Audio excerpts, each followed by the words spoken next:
स्वागत है आपका चाय पर चर्चा में। और जैसे कि हम बात कर रहे थे, सबसे पहले तो आइए आपको बताते हैं कि खिलाड़ी नंबर 1 में इस हफ्ते का विनर कौन बना। हफ्ते का आखिरी दिन आज शुक्रवार, और इस पूरे हफ्ते बाजार ने दायरे में घूमने के बाद कल और आज आखिर के 2 दिन जो तेजी दिखाई, तो हाई स्कोरिंग मैच जाहिर तौर पे ये बनता हुआ नजर आया। और आपके सामने इस हफ्ते के विनर आएंगे और आपके सामने इस हफ्ते की टैली आएगी। ये देखिए, मानव चोपड़ा इस हफ्ते के विजेता बने हैं 24-24.5% के रिटर्न के साथ, और कुणाल रामभिया ये नए खिलाड़ी हैं, इन्होंने 19% के रिटर्न कमाए। तो करीबी मुकाबला, लेकिन मानव फाइनली बाजी मारते हुए दिखाई दिए। इस हफ्ते के खिलाड़ी नंबर 1 है मानव चोपड़ा। मानव हमारे साथ जुड़े हुए हैं, बहुत बहुत बधाई आपको मानव।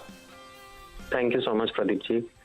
ये हफ्ता जैसे आपने बताया काफी हमने स्टार्ट ऑफ द वीक में वॉलेटिलिटी देखी। There were too many news events चल रहे थे, China border escalation, Covid issues, but मेरा ऐसा मानना था कि हफ्ते के स्टार्टिंग से ही काफी स्टॉक स्पेसिफिक अप्रोच रहेगा मार्केट में। एंड कहीं ना कहीं अगर हम मार्केट्स को भी देख रहे थे तो काफी हद तक ये नोटिस कर रहे थे बहुत ज्यादा सेक्टर स्पेसिफिक और stock specific action mid caps में हो रहा था। तो अगर आप देखेंगे भी थी कि अगर जिस तरह स्टॉक सिलेक्शन किया है इस हफ्ते, it has been very stock specific और mid caps and high beta पे फोकस किया।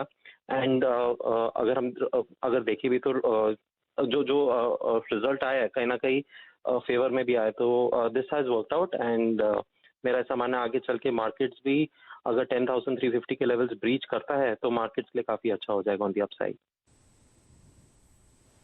बिल्कुल, तो यहां पर आप देख रहे हैं मूड तो बहुत ही जबरदस्त है। अच्छा, ये बताइए, आपकी स्टॉक्स पे नजर डालते हैं जिन्होंने आपको कमाई करने में मदद की है। देखिए, अडानी ट्रांसमिशन 8.5, बंधन बैंक 8.5, बीईएल 5, भारत फोर्ज 3% ऊपर चढ़ता हुआ दिखाई दिया है।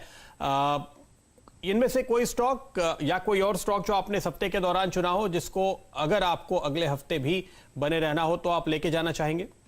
जी बिल्कुल। अगर मुझे चूज करना है तो अडानी ट्रांसमिशन, बंधन बैंक के दोनों के चार्ट फॉर्मेशन अभी भी काफी अच्छे लग रहे हैं। इंपॉर्टेंट बात यह है कि जो उसके वीकली सेटअप्स है वो काफी अच्छे कंसोलिडेशन ब्रेकआउट के बाद निकले हैं। एंड कहीं ना कहीं अगर हम देखें तो volume confirmation and price confirmation अगर मोमेंटम के साथ आ रहा है, मेरा ऐसा मानना है कि नियर टर्म पर्सपेक्टिव के लिए आने वाले कई हफ्तों में ये स्टॉक आउट परफॉर्म करेंगे। अडानी ट्रांसमिशन में पर्टिकुलरली मेरा ऐसा मानना है कि स्टॉक यहाँ से और 15 to 25% रिटर्न दे सकता है। बंधन बैंक में मेरा ऐसा मानना है 325 के अपसाइड टारगेट देखने मिल सकता है। सो कोई भी इस स्टॉक को अभी भी होल्ड कर रहा है can definitely continue holding it for the next few weeks. Okay Manav, आपको एक बार फिर बहुत बहुत बधाई, शुक्रिया हमारे साथ जुड़ने के लिए। जी बिल्कुल, थैंक यू सो मच। शानदार हफ्ता, शानदार कमाई मानव चोपड़ा ने कराई आपको, और दूसरे एक्सपर्ट्स ने भी कराई।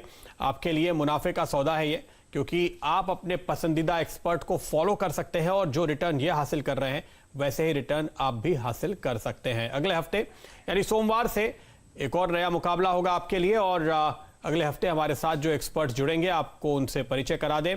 आपके साथ होंगे विकास सालुंखे, राजा वेंकटरमन और आशीष कयाल। ये आपको अगले हफ्ते 3 खिलाड़ी जुड़ते हुए नजर आएंगे, और इनके बीच होगा अगले हफ्ते का मुकाबला खिलाड़ी नंबर 1 बनने के लिए।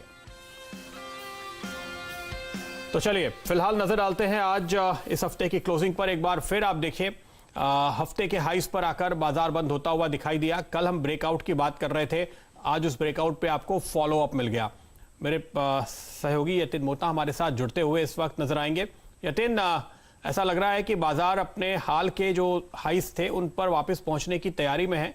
शायद अगले हफ्ते की शुरुआत ही आपको नए स्विंग हाईस के साथ होती हुई नजर आए, जो हमने करीब 21,900 के आसपास देखे हैं निफ्टी बैंक में, या 10,328-29 के लेवल थे निफ्टी में। बिल्कुल प्रदीप, और जैसे कि आप बता रहे थे, एक बहुत जबरदस्त सेक्युलर रैली हमको आज देखने को मिली। येस्टरडे भी हमने ये देखा कि स्क्रीन पे बहुत जबरदस्त बाइंग थी, खास करके बैंक्स और फाइनेंशियल्स में। आज रिलायंस इंडस्ट्रीज में भी लगभग 80% प्लस जो है निफ्टी के गेन में कंट्रीब्यूशन किया है। तो बहुत जबरदस्त तरीके से आज रिलायंस इंडस्ट्रीज का कंट्रीब्यूशन आया।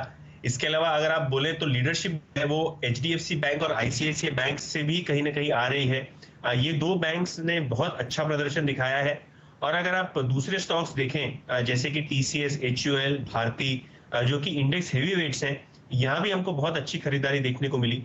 तो ओवरऑल बेसिस में मैं ये कहूंगा कि जिस हिसाब से बिग बॉय रिलायंस इंडस्ट्रीज और बैंक्स में हमको जो एक्शन देखने को मिल रहा है, ये अगर कंटिन्यूड फ्लो रहा तो जैसे कि आप बता रहे हैं कि हम जो प्री कोविड लेवल्स की बात कर रहे हैं कि जिस हिसाब से रिकवरी हम देख रहे हैं मार्केट्स में, वो बहुत बेहतरीन तरीके से होगी। और यहाँ सिल्वर लाइनिंग ये भी है कि मिड कैप इंडेक्स में बहुत हमको अच्छा रुझान देखने को मिला है। अगर आप निफ्टी देखें तो इस हफ्ते लगभग 2.8% चढ़ा है, और जो निफ्टी रियल एस्टेट इंडेक्स है उसमें लगभग 3.25% का उछाल हमको देखने मिला है। पीएसयू बैंक्स में लगभग हमने 5% का इजाफा देखा है। मीडिया स्टॉक्स में बाइंग देखी है, लगभग 8% मीडिया इंडेक्स ऊपर था। तो स्पेसिफिक पॉकेट्स जो है वहां हमको स्ट्रेंथ देखने को मिल रही है मार्केट्स में।